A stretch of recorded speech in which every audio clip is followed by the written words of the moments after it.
शिवरात्रि, भक्ति और दिव्य ऊर्जा की एक पवित्र रात। यह भगवान शिव और देवी पार्वती के दिव्य विवाह को चिह्नित करने के लिए माना जाता है, जो ब्रह्मांड के संतुलन का प्रतीक है। लेकिन यह भव्य विवाह कैसे संपन्न हुआ? आइए इस अनंत कथा में डुबकी लगाएं। राजा हिमवान की पुत्री के रूप में जन्मी पार्वती भगवान शिव की अर्धांगिनी बनने के लिए नियत थीं। बचपन से ही वह भगवान शिव की गहरी भक्त थीं और उनका हृदय जीतने के लिए संकल्पित थीं। लेकिन शिव गहन ध्यान में लीन, संसार से निर्लिप्त थे। शिव को ध्यान से जगाने के लिए देवताओं ने कामदेव को भेजा।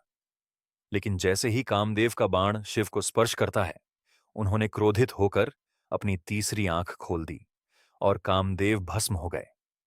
फिर भी पार्वती अडिग रहीं।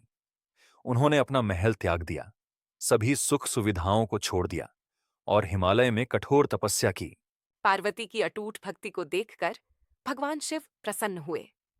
उन्होंने अंततः उन्हें अपनी अर्धांगिनी के रूप में स्वीकार कर लिया, यह समझते हुए कि उनका प्रेम शुद्ध और शाश्वत है। स्वर्ग आनंदित हुआ क्योंकि महान विवाह संपन्न होने वाला था। शिव और पार्वती का विवाह साधारण नहीं था। पूरा ब्रह्मांड उनके मिलन का उत्सव मना रहा था। भगवान विष्णु ने पार्वती के भाई की भूमिका निभाई और महान ऋषियों ने विवाह की रस्में पूरी की।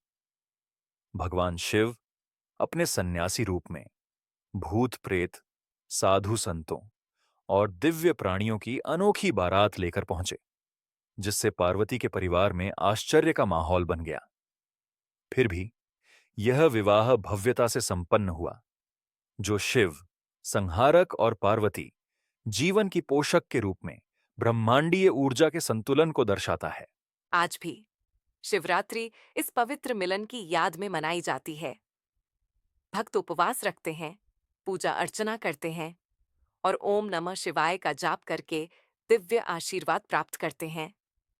यह भक्ति, परिवर्तन और आध्यात्मिक जागरण की रात है।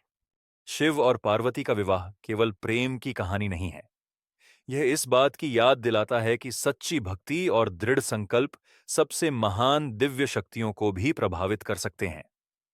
भगवान शिव और देवी पार्वती की कृपा से समस्त जगत में शांति, प्रेम और सद्भाव बना रहे। हर हर महादेव। ऐसे और पौराणिक कथाओं के लिए लाइक, शेयर और सब्सक्राइब करें।